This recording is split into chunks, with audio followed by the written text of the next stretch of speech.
Mr. Speaker, with apologies to the Leader of the Opposition and the House, the PM is detained on urgent business.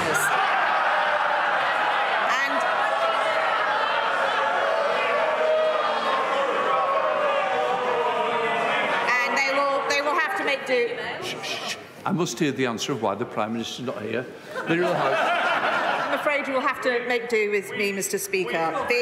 The Prime Minister has taken the decision to appoint my right honourable friend, the member for South West Surrey, one of the longest-serving and most experienced parliamentarians, as her Chancellor.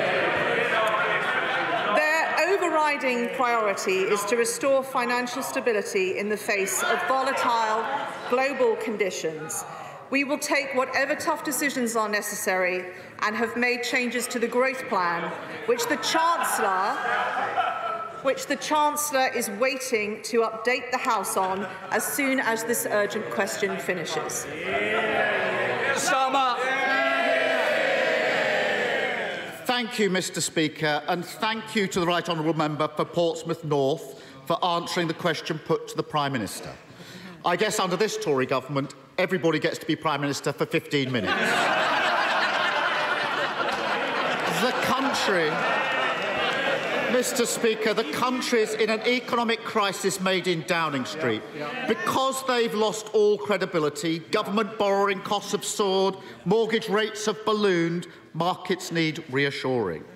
And there is long-term damage that can't be undone. Once you've crashed a car at 100 miles an hour, you've damaged it for good, and you're going to be paying much more on your insurance for years to come. And it's working people who will pay, left wondering if they can afford to stay in their homes if their hopes of owning a home haven't already been crushed.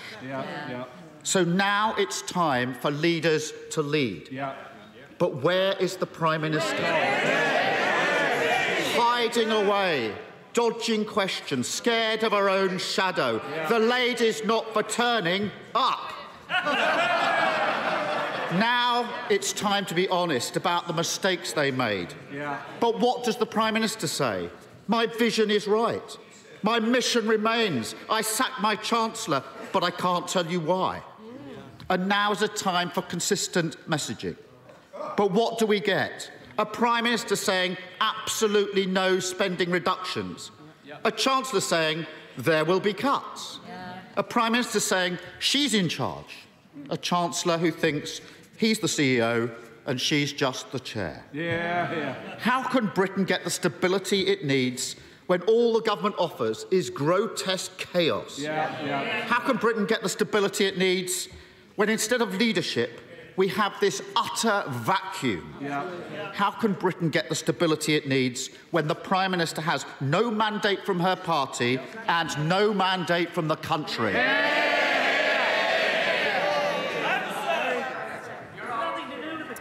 Thank you, Mr. Speaker. Let me start by saying I'm quite quietly confident that the Leader of the Opposition will not have his 15 minutes of fame.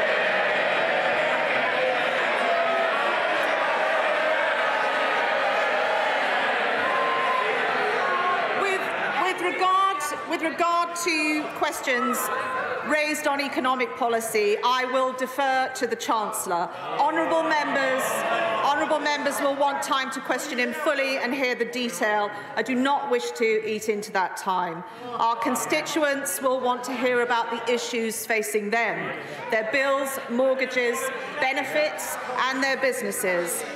So I had wondered just what else the Leader of the Opposition wished to discuss in this UQ that would delay such an important statement. In his urgent question, he paints a contrast, so let me paint one too.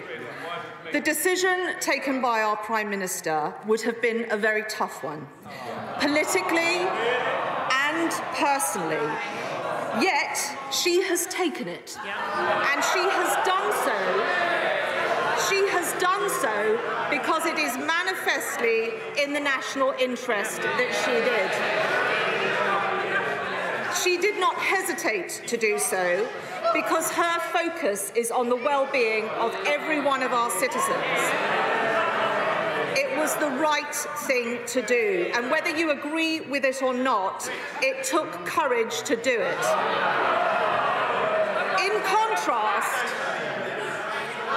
contrast, what the Right Honourable Gentleman has done today, at this most serious moment, took no courage or judgment or regard to the national interest. 3 years ago, Mr. Speaker, 3 years ago, when this Parliament was paralysed by Brexit, a general election would have been in the national interest, and he blocked it. Today, when the country needs some stability and urgent legislation to put through cost of living measures, and while we are in the middle of an economic war levelled at every school and hospital in this country, he now calls for one, and weeks of disruption and delay. We will take no lectures from the Honourable Gentleman on working in the national interest. I could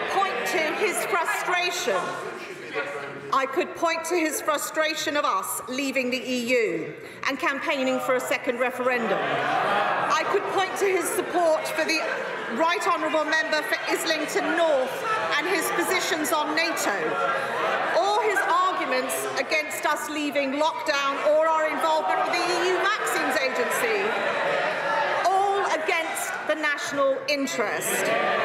And nor will we take any lectures on consistency of policy or messaging. The Right Honourable Gentleman has abandoned every single one of his pledges during the Labour leadership contest. Look, both. I think the country also wants to hear what's being said. If I can't hear, they can't hear. So can we please listen to Leader of the House? I'm sure it's coming to the end now. Leader of the House. I am, Mr. Speaker. Which is why, even on our... Order. Mr. Perkins, if you want to go and get a cup of tea, I'm more than happy to pay for it. Which is why, Mr. Speaker, even on our toughest and most disappointing days, I will always be proud to sit on this side of the House.